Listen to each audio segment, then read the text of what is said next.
Hi, my name is Esther and welcome to my presentation titled Food Security Among Ethnic Chinese Migrants in Canberra, a cross-sectional study.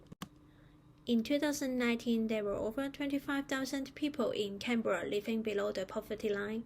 They are spending 30% or more of their household income on food, as compared to the average household that spends 14%. 6% of people in Canberra suffered from moderate to severe food insecurity. They are facing systemic barriers to food access, and the migrants are more susceptible to food insecurity. The issue of food insecurity is multifactorial, as you can see. Other than the cost of living, migrants may lack access and knowledge to get both local and ethnic food of preferred quality.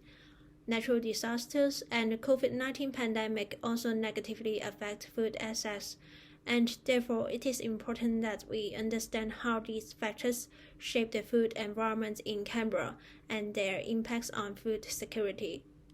This slide shows that there are limited food security studies in Australia focusing on Asian migrants, and there was one study conducted in 2014 involving Asians.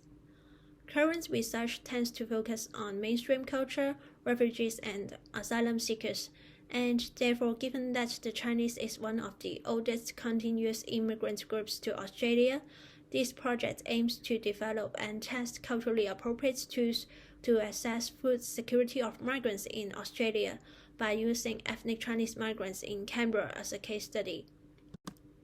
The objectives are firstly to report data collected to reflect the level of food security of participants, secondly to study the factors affecting food security, thirdly to examine culturally appropriate food access in mainstream and ethnic food stores, and finally to explore variations in access to healthy food for Chinese migrants in Canberra based on their shopping behavior and food consumption.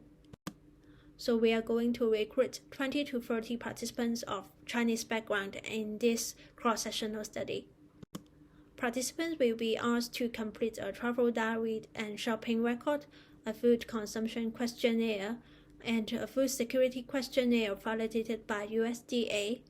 We will conduct 24-hour night re-record interviews instead of self-reported food records to minimize participants' burden and to avoid error and bias. Data analysis will comprise an SPSS for multivariate analysis exploring associations between various factors. Responses from questionnaires will be used to generate food security scores and descriptive statistics of participants to assess the level of food security. This table shows the project timeline. Ethics approval has been received and we are now actively working through the project. And thank you for your time today.